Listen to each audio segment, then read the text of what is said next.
आज परम सौभाग्य मिला। मैं ईश्वर की कृपा कहूँगा और अपने माँ बाप का आशीर्वाद भी मानूंगा कि एक ऐसे शख्सियत, एक ऐसे महापुरुष डॉक्टर अशोक हरिवंश जी, जो संयुक्त आयुक्त छत्तीसगढ़ में है, जो इटौरा चौबेपुर जनपद मऊ उत्तर प्रदेश के मूल निवासी हैं। आपने एक बहुत बड़ा काम रायपुर छत्तीसगढ़ में किया है और जल शक्ति पीठ आश्रम का निर्माण किया है। जल पे पूरा शोध चल रहा है आपका, पूरा विश्व जल से परेशान है और इनका एक बहुत बड़ा शोध है। शिवरी नारायण तेंदुआ जाजगीरगंज में, जो रायपुर छत्तीसगढ़ में पड़ता है, लगभग 50 एकड़ के आश्रम में ये तमाम शोध आपका चल रहा है।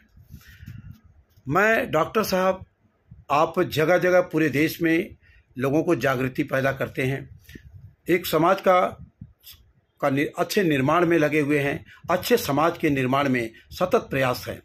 मैं ये जानना चाहता हूँ कि इस समय देश में एक बहुत हाहाकार मचा हुआ है। एक व्यक्ति ने सदन में एक बयान दे देता है राणा सांगा के ऊपर और इस तरह से तमाम नासमझियाँ सदन के अंदर या देश के राजनेता करते हैं।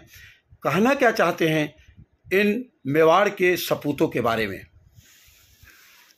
इस हिंदुस्तान के धरा में राणा सांगा जितनी लड़ाइयाँ लड़े, सारी लड़ाइयों में विजित रहे। राणा सांगा का इतिहास यदि जब आदमी पढ़ ले तो उसके जो खून है ना, वो बाल मारने लगेंगे।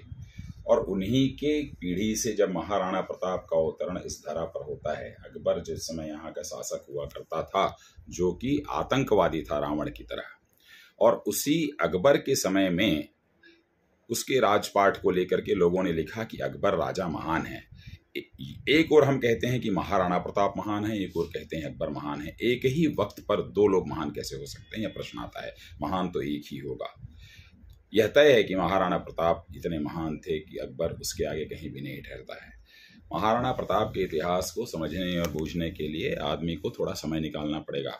महाराणा प्रताप से जब चित्तौड़गढ़ को उन मुगलों ने अपने हाथ में लिया, अपने कब्जे पे लिया, तो महाराणा प्रताप इतने दूरदृष्टा थे कि उन्होंने उस मेवाड़ के अंदर आने वाले जितने भी उनके गांव थे, उन गांवों के लोगों को, वहां के नागरिकों को आदेश प्रसारित कर दिया कि सभी अपने अपने घरों को जला दें, अपने अपने सामान को जला दें, अपने जितने भी अन्य जितने उनके छोटे छोटे जो मकान बने हुए हैं खेतों में, उसे जला दिया जाए। समस्त व्यक्ति अपने खेतों को जला दे, उसमें लगे हुए वृक्षों को जला दे और जलाने के बाद जंगल की ओर चले। एक पल के लिए लगता है कि क्या यह एक क्रूरता नहीं है? नहीं, यह क्रूरता नहीं थी। यह दूरदृष्टि पैगाम था महाराणा प्रताप का, जहां लाखों लोगों ने अपने घरों को अपने हाथों से ही जलाया और जंगल की ओर चले गए। कारण क्या? कहा कि जब खेत ही नहीं रहेगा तो फसल कहाँ से होगी, जब वहां पर मकान नहीं रहेगा तो रहेंगे कौन लोग। इस तरीके से अपनी बुद्धिमानी से उस चित्तौड़गढ़ के आसपास के सैकड़ों किलोमीटर के क्षेत्र को वीरान बना देते हैं महाराणा प्रताप। जब आने वाले समय में उसी महाराणा प्रताप की दूरदृष्टि के कारण वहां रहने वाली अकबर की सेना को लाले पड़ गए। भोजन मिलना बंद हो गया, पानी मिलना बंद हो गया, नौकर मिलना बंद हो गए, किसी भी प्रकार के संसाधन के अभाव होते चले गए और उसकी सेना वहां पर टूटती चली गई, बर्बाद होती चली गई, मनोबल टूटता चला गया। और यहाँ से जो लोग जंगल में जाकर के रहने लगे, उसे उन्होंने वीरता की शिक्षा दी, उसे उन्होंने प्रशिक्षण प्रदान किया और भीलनी के घरों में जाकर के घास की रोटियां खाते थे। कारण क्यों भीलनी? क्यों दूसरे जाति को, क्यों दूसरे वर्ग को चयनित नहीं किया? क्योंकि वो जानते थे कि भगवान राम भीलनी के बेर को खाते थे। जहां पर विश्वास है, जहां पर श्रद्धा है, जहां पर आस्था है, वहां पर जाकर के वहां महाराणा प्रताप भीलों के यहाँ जाकर के उस विश्वास को जीते और वहां रहने लगे और एक हल्दी घाटी के महान युद्ध को लड़े। हल्दी घाटी का युद्ध भी देखिए कि 14,000 सिर्फ सैनिकों के साथ लड़े।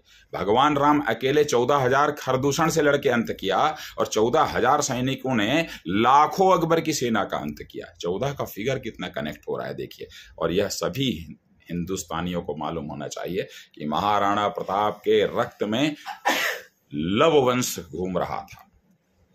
लव वंश घूम रहा था, अर्थात रघुवंश का वंश घूम रहा था। राघवेंद्र सरकार का वंश घूम रहा था। उनके जो पूर्वज थे बाप्पा रावल थे, बाप्पा रावल की वह संततियां थीं जिसमें जो रघुवंश है, अयोध्या का रक्त जो है उनके शरीर में चूमता था, घूमता था।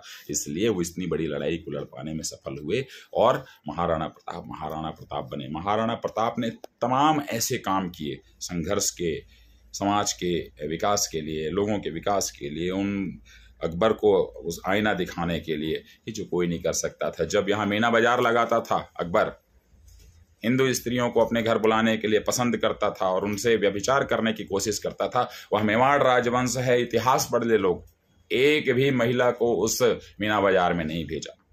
वह थे महाराणा प्रताप। इसलिए महाराणा प्रताप के ऊपर में यदि कोई उंगलियां उठाता है तो ना समझिए, और उससे बड़ा बेवकूफ, उससे बड़ा मूर्ख और उससे बड़ा बेशर्म व्यक्ति इस हिंदुस्तान की तरह में कोई नहीं हो सकता। बहुत बड़ी बात कह दिया डॉक्टर साहब ने। पढ़े लिखे व्यक्ति हैं, शिक्षित हैं, और ये जो घटना का जिक्र किया है ये इतिहास के पन्नों से इन्होंने खोजा हुआ है और ऑथेंटिक है। और इन्होंने कहा कि इस तरह का इन महापुरुषों, किसी भी महापुरुष के ऊपर उंगली उठाना राजनेताओं को मूर्ख बताया, नासमझ बताया, और इन्होंने कहा कि ये बिल्कुल नहीं होना चाहिए। धन्यवाद डॉक्टर साहब।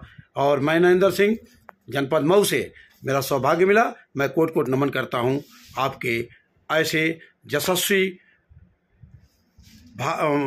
अपने मऊ की धरती के महापुरुष को नमन करता हूँ।